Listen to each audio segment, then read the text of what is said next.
大家好，今日咧同大家分享一個非常之重要而影響好多人嘅未來消息。咁葡萄牙國籍法咧正式生效啦。今次咧唔係全文，而係咧亦都唔係草案。已經咧係由 António José Seguro 咧，我哋嘅總統咧正式簽署生效。有趣嘅係咧，總統自己咧都係唔完全滿意嘅。其實成件事咧喺2025年咧6月嘅開始咧，政府係修改國籍法，而係利用咧緊急程序咧，之後咧就被憲法法院打返回頭啦。部分內容咧就係違憲嘅，再改咧再拆法案啦，而最後咧先通過嘅，用咗咧就接近1年嘅時間。總統有幾句話咧好值得留意嘅，佢話呢個係重要嘅法律，更大嘅共識，唔應該帶有咧政治立場嘅味道。仲可以強調咧唔可以影響已經申請緊嘅人。呢句咧其實咧係非常之關鍵嘅，因為代表咧政府咧根本咧係原本咧冇諗過咧影唔影響舊嘅 case。因為係代表咧政府咧原本係有諗過咧影響到舊嘅 case 嘅。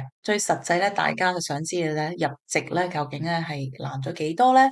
居留年期咧係增加啦。歐盟葡語嘅國家咧5年咧係到7年嘅，即係如果你係歐盟或者其他葡語嘅國家嚟嘅話咧，由5年嘅申請咧係到咗7年嘅啦。其他國家嘅話咧就5年咧到10年嘅，即係咧直接加咗多一倍。咁喺葡萄牙出世嘅小朋友咧，以前咧就比較寬鬆嘅，其中一個父母咧要合法咧係居留咗喺葡萄牙咧滿5年嘅，否則咧小朋友咧都未必有國籍。廢除舊政策，包括咧就係塞法迪猶太人咧後裔入籍啦。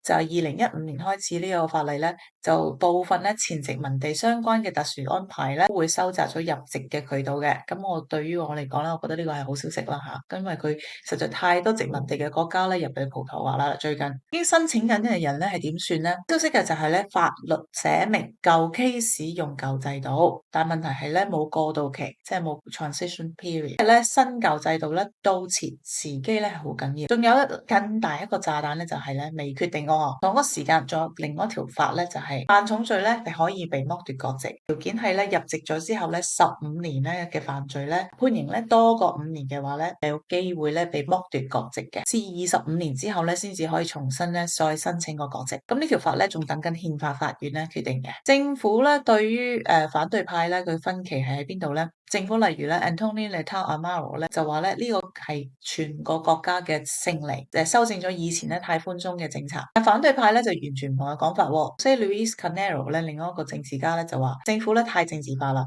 André Ventura 咧就喺 Chega 呢一個好有爭議性嘅黨咧就話咧反而咧想更加嚴格嘅。左派咧就更加直接話呢一個條法例咧係殘酷。社會嘅反應咧係最現實啦。學者直接講咧未來入籍時間咧可以拖到12到15年。點解咧？因為咧本身批得慢啦，加咗長年期啦，變咗咧雙重 delay。亦都有人支持咧，就係覺得可以篩選真正想留低嘅人，或者咧阻止咧跳板移民。我自己嘅睇法咧，你可以咁諗啦。其實咧一個大轉向嚟嘅。葡萄牙以前係咧開放啦，吸引移民啦，比較咧容易入籍啦。歐盟嚟講咧係算係最容易入籍嘅國家。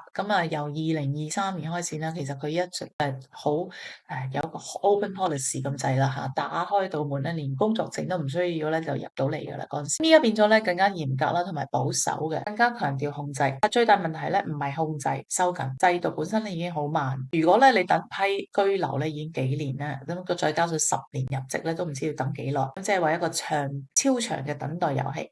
所以如果你考慮緊移民喺葡萄牙嘅話咧，或者已經申請緊國籍嘅話咧，呢條法例咧一定要注意。如果係可以，你係真係收到啲文件啊，盡快地入籍啦。咁因為咧呢個例咧喺呢幾個禮拜咧就會生效。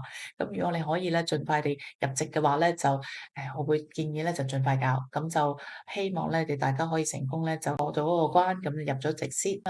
有啲乜嘢意見嘅話咧，不妨咧喺樓下 comment。再見。